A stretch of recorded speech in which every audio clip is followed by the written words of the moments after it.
Hi there, Nelson Velasquez back again, and I'm here with another musical improv tip.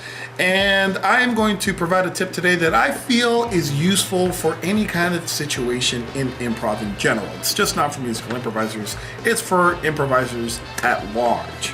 So a question I get a lot from different groups and from different students of mine, I get this question of, how do I know if I had a good show? And this question is easy to answer but hard to justify in my opinion. So I'm just going to kind of start from the beginning and go to the end and see if this helps. So when you're first doing improv, you want to get caught up in the training bubble. That's what I like to call it. You know, those first 3-4 years of improv where everything is magical, everything is perfect. Improv is in its purest form.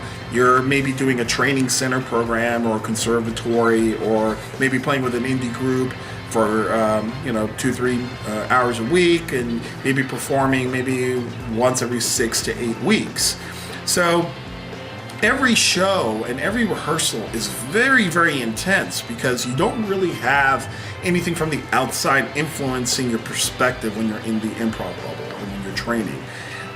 So it's really easy to fall in the trap of like everything is being a cumulative effect. And yes, it is in some regards, but I find that people tend to be really, really, really critical of themselves and really hard on themselves when it comes to that training bubble. So whenever you're doing this work, the first 3-4 years, I always tell people, cut yourself a lot of slack. Unless you are playing on a weekly basis, you are training every day, you are eating your vitamins, saying your prayers, all that good stuff, you're not going to really have the amount of time invested in improv to know whether or not you're doing well. You're still working on getting the fundamentals down. You're still working on listening and yes and object work and all those great skills that you need for improv. You're still working on them. So to start judging them at such an early stage of your development is really, really counterproductive.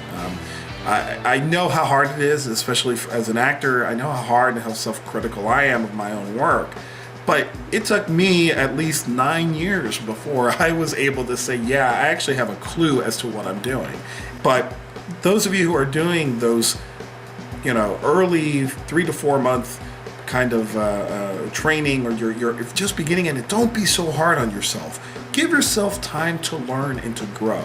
If you are putting in your 10,000 hours to master it, good for you. But while you're putting in those first maybe 7,000 to 8,000 hours, really cut yourself a lot of slack, because this is really hard. And what we do is not for the faint of heart, and is really a very formative and very exploratory type work. So give yourself some slack. So back to the question. The question is, how do I know I had a good show? Typically, the best shows I've ever had are the shows that I don't remember. Those are typically the best ones. It means that I was in the moment. It means that I wasn't judging what I was doing. It means that people were working well together, and it was so good and so much fun. I didn't have time to kind of catalog and process everything that was going, because everything was going on so quickly. Those are typically the best kinds of shows. And I'm going to add to that, I'm going to yes and that, by saying you probably want to have the shows where you had the most fun. And I know that sounds cliche, and I know it sounds counterintuitive at some point, but I'm kind of taking the attitude of, forget the people who are watching this. I just want to have a really good time on stage. What I see happen a lot in shows, especially student shows and especially really young groups, is they get so caught up in the training or the form or the thing that they worked on for that week, and they get so in their heads about having to accomplish a goal that they forget that, hey, we're just playing like children on stage. We're just trying to have fun, and we're making stuff up. And when you forget that stuff and you just put it to the side and you have a lot of fun, the audience reacts to that. The audience is in tune. They want you to succeed. And if they don't, if they're hell-bent on having a bad time, there's nothing you can do as an actor to change them on that. So try to just have fun. Just trust yourself enough to have the skill to pull something out of your rear end when you're on stage and you're trying to come up with something brilliant, it's gonna come, and whether or not it comes that night is relative. You know, if you can't remember what you did that show, and if and you had fun, and the audience enjoyed your performance, I think you can gauge it just on that. I think that's the best way to gauge your shows. Let me know what you think. What things out there make you think that you had a good show or a bad show?